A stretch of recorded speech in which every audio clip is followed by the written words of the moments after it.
Today I'm going to cover the installation and removal of the Riverhawk HT-5298 tensioner for the GE D14 Steam Turbine, the IP-HP connection. The instruction manual for that is the IM325, which would be a GE Vendoc number 373A4068. The tensioner is a single-sided tensioner that uses retention studs to hold the guard in place in case of a jump. The retention studs have a threaded nut on the outside, which need to be backed out all the way, placed in the adjacent holes on either side of the stud that's being tensioned.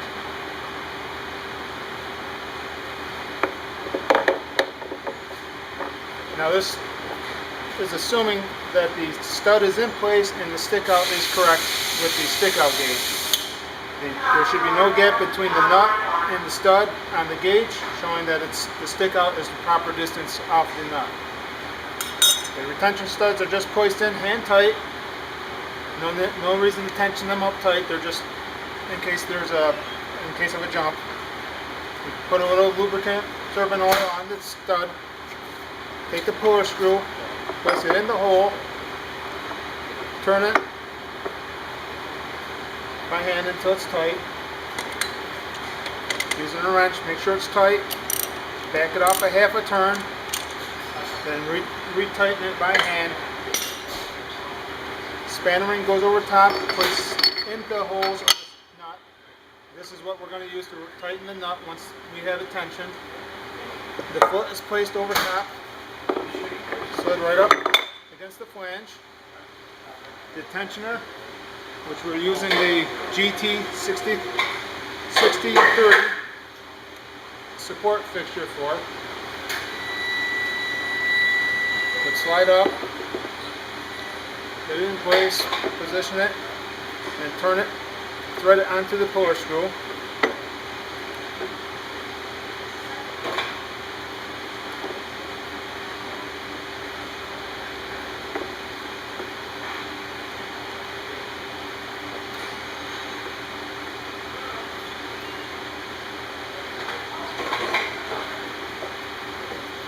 Now you thread this all the way on until the puller screw bottoms out inside the cylinder. This will leave about a 1/16 to 3/16 gap here between the foot and the tensioner. There should be play in this tensioner when it's completely done. Remove the strap. The support fixture is removed, set aside. The rear interlock, the quick connect fitting, needs to be placed so it's straight up and down. The guard is placed directly over the retention studs, the cylinder, and the retention stud. Quick connect is placed and just make sure that's tight. You got a good connection there. Retention studs, the nuts on the retention studs are just pulled up snug. They don't have to be tightened. Just a snug hand tighten is fine. Once again, that's just to keep it on the flange in case of a jump. Quick connect fittings connected, and then we pressurize with the hand pump. Once that pressure is reached and stabilized, put your pin wrench in the holes, turn a couple times until that's tight. Pull the pin wrench out, release the pressure, allow the cylinder to retract. The pins in the cylinder will retract back in. That takes about 20 to 30 seconds. Once that's done, we can disassemble it. Pretty much the reverse of assembling it.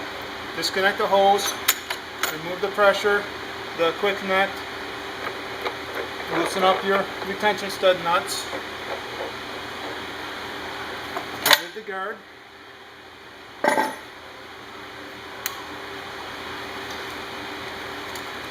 Hoist the cylinder support fixture over top. Secure it with a strap. Now we need to be careful not to over tension this. This is not made to put any pressure on the flange. It's only made to support the cylinder.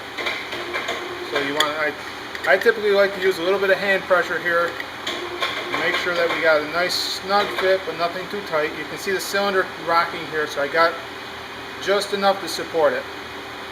Unscrew the cylinder.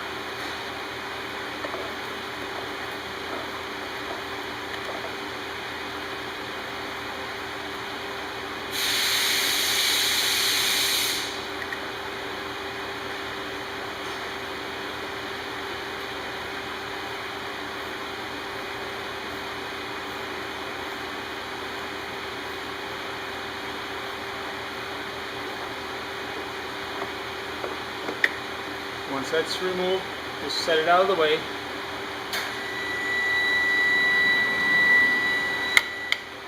Remove the foot.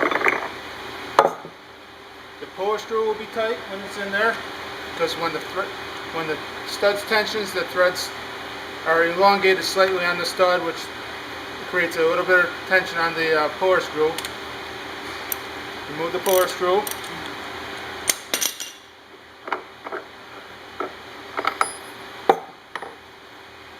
Remove the retention studs.